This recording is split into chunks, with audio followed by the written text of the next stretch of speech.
한국만이 예외다. 10년 전 미 해군 내부 평가서에 딱 한 줄로 적혀있던 문장이다. 공개 당시 모두가 단순한 오타나 농담쯤으로 여기고 곧 잊었다.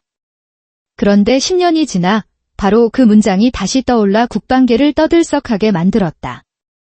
이유는 하나, 그것이 현실이 되었기 때문이다. 어쩌다 겉보기에 하찮은 한 문장이 미 해군의 전략적 사고를 흔들 만큼의 힘을 갖게 되었을까? 최근 미 국방부가 기록을 다시 꺼내 교차 검증했고 그동안 아무도 말하지 않던 사실이 드러났다. 그게 무엇인지 지금부터 내가 처음부터 이야기하겠다. 나는 한국은 예외라는 글꼴을 보는 순간 손을 멈췄다. 2024년 2월 워싱턴 해군 본부였다. 나 리처드 헤인스 함정유지보수 예산국장은 연말 배분 회의를 앞두고 두꺼운 자료를 검토 중이었다.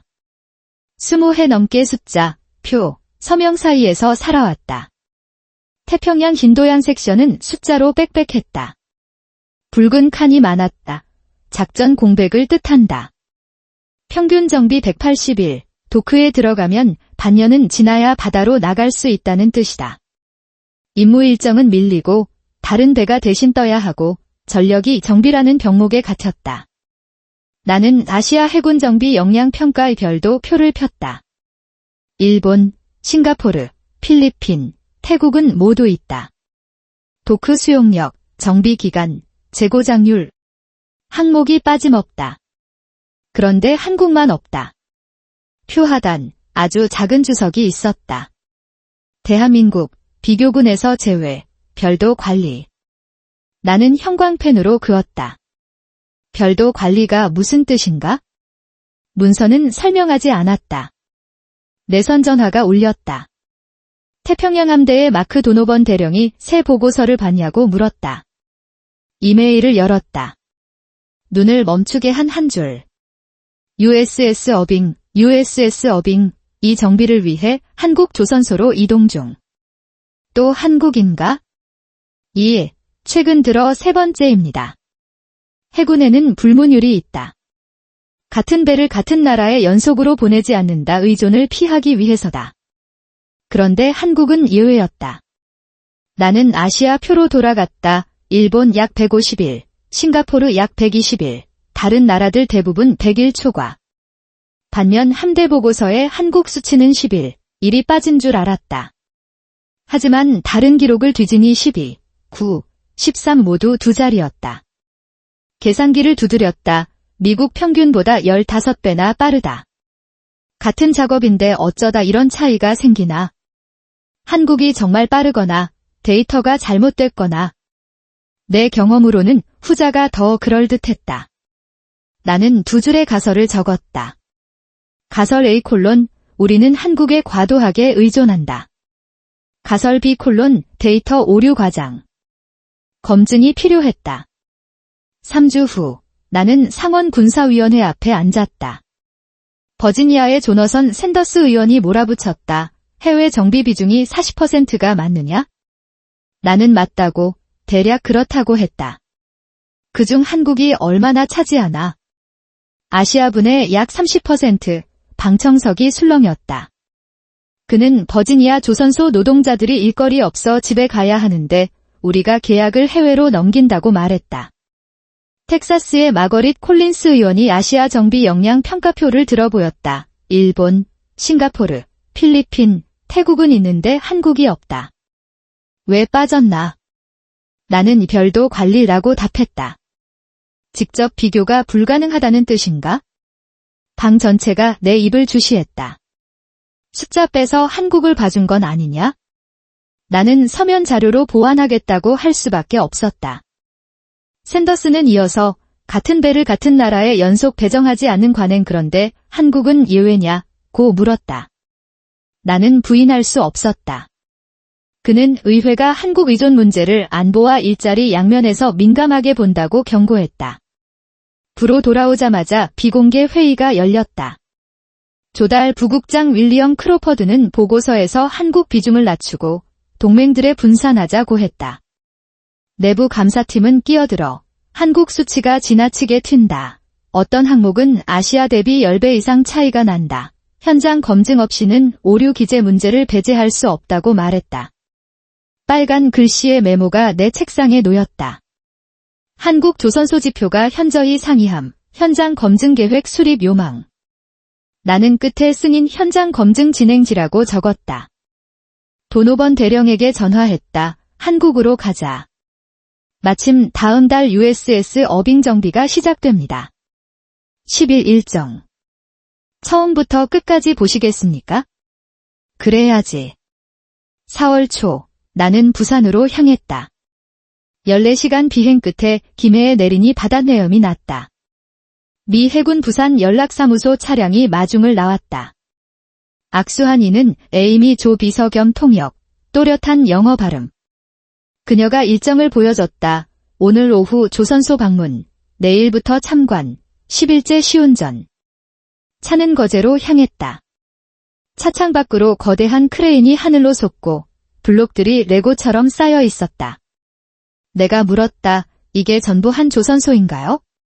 세계에서 손꼽히는 규모예요. 접견실에는 2사람이 기다렸다. 박준호, 50대 후반, 햇볕에 그을린 얼굴과 거친 손 입은 정비 총괄과 최미경, QC 팀장. 서류가 탁자 위에 빼곡했다. 박이 말했다. 미 해군 함정은 이번이 23번째입니다. 저는 이 도크에서 28년째예요. 최가 바인더를 펼쳤다. 최근 3년 미 해군 함정 목록, 항목, 소요일, 재고장 여부. 평균 12일, 제작, 재가공, 필요한 건 3% 미만. 워싱턴에서 본 수치와 맞았다. 나는 어빙의 10일 계획을 요청했다. 1일차, 입거, 초기 점검. 2, 4일차, 엔진 분해, 계량 개선. 5, 7일차, 시스템 점검, 부품 교체. 8, 9일차, 재조립 및 테스트. 10일차, 시운전. 일정은 매우 촘촘했고 사실상 여유가 없었다. 박은 담담했다. 우리는 원래 이렇게 합니다. 변수가 생기면 현장에서 조정하죠. 현장으로 나가니 USS 어빙이 2줄의 모듈 사이에 고요히 누워 있었다. 구역마다 안전수칙보드와 체크리스트가 실제로 쓰이고 있었다. 펜 자국이 촘촘했다. 에이미가 낮은 목소리로 말했다. 여기는 모든 걸 문서화하고 단계마다 검증해요. 그게 이들의 신념입니다. 그날 밤 나는 메모했다. 예상보다 큰 스케일, 10기 이상의 도크 동시 가동, 명확한 조직과 역할, 체크리스트 기반. 인상적이지만 판정은 실행이 좌우한다 의문은 남겼다. 이튿날 아침, 박이 조선소 배치도를 띄웠다. 도크 10, 블록 구역 6, 야적장 4. 오늘 어빙에 212명이 투입되고 3교대로 운영합니다. 최는 분해 1차 완료. 예정보다 2시간 빠름, 특이사항 없음 글 보고했다. 미국에서는 상상하기 힘든 인력 밀도다. 나는 어빙만 보지 않았다. 3번 도크에는 길이 약 300m의 노르웨이 컨테이너선이 축 교체 중이었다. 이틀 전에 입거, 내일 출도크. 5번 도크에는 일본 해상자위대 함정도 정비 중 군함과 상선이 같은 라인에서 보안만 다르고 정비 프로세스는 동일. 그게 최적화의 비결이었다. 정오, 블록 제작 구역을 보았다. 수백 톤짜리 블록이 레일 위를 미끄러지듯 움직였다. 모두 크레인으로만 드는 대신 이곳은 컨베이어화했다. 20년 누적 투자예요. 최가 말했다.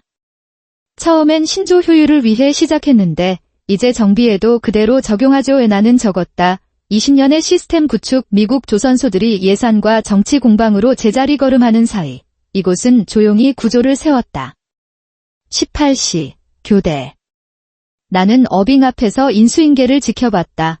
공구 정리, 작업일지 기록, 인계 체크. 야간조가 곧장 투입되어 끊김이 없었다. 박이 말했다. 라인을 시키지 않습니다. 사람도 장비도 리듬이 필요하니까요. 그래서 7분의 24입니다. 밤에 나는 한국 수치와 미국 데이터를 나란히 놓고 비교했다. 동시 작업 도크 수, 인력 밀도, 교대 주기, 설비 가동률 모두 한국이 훨씬 높다. 처음엔 데이터 오류를 의심했지만 오늘 본 광경은 수치가 곧 현실임을 증명했다. 잠정 결론, 한국을 일본 싱가포르와 한 표에 넣는 건 방법론적 오류다. 4일차, 나는 엔진룸으로 내려갔다. 가스터빈이 있어야 할 자리가 비어 있었다. 박이 바닥을 가리켰다. 엔진이 분해되어 태그를 달고 정렬되어 있었다. 블레이드, 연소실, 베어링, 100여 개 부품이 반드시 야간조가 했습니다. 12시간 걸렸죠. 미국이면 분해만 일주일이다. 최가 태블릿을 내밀었다. 분해 중 검사 결과. 터빈 2단 블레이드의 미세 균열 교체 목록에 올렸다. 부품은 이미 준비되어 있어요. 색상 코드가 붙은 대시보드, 노그노적 적은 세계 현장 제작이 필요한가요? 아직은요. 필요하면 즉시 합니다. 6일 밤, 변수가 왔다. 조립 중 연료 라인 접합부에서 미세 누유. 현장에 도착하니 박이 기름 묻은 손으로 가스켓 교체, 재밀봉 완료 30분 전에 끝이라고 말했다. 나는 40분 전에 전화를 받았다. 곧바로 발견 원인 규명 교체 밀봉까지 1시간도 안 걸렸다. 미국이었다면 절차만으로 이틀은 미뤄졌을 것이다. 7, 8일차 재조립과 테스트. 정확한 토크, 정확한 절차, 매 단계 기록. 9일 저녁, 최가 최종 점검 보고서를 건넸다. 엔진 개량 완료, 시스템 테스트 통과, 결함0, 분해 점검 교체 조립 시험까지 3일, 미국은 30일 이상. 10배 차이다. 11차, 오전 10시 시운전. 관제실 모니터의 출력, 속력, 온도, 진동이 흘렀다. 모두 기준 내 28노트 도달, 경고 없음. 15시 계류. 박이 소감을 물었다. 나는 솔직히 말했다. 믿기 어렵지만 부정할 수 없습니다. 그날 밤 도노번 대령이 연락했다. 태평양 함대가 데이터를 검토했고 어빙은 다음 주 작전의 투입 기준 충족. 나는 부두 난간을 거닐었다. 10일 전엔 고장난 배였고 지금은 임무에 복귀하는 전투함이다. 나는 노트에 적었다.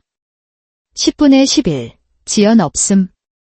엔진, 3일, 미국 30.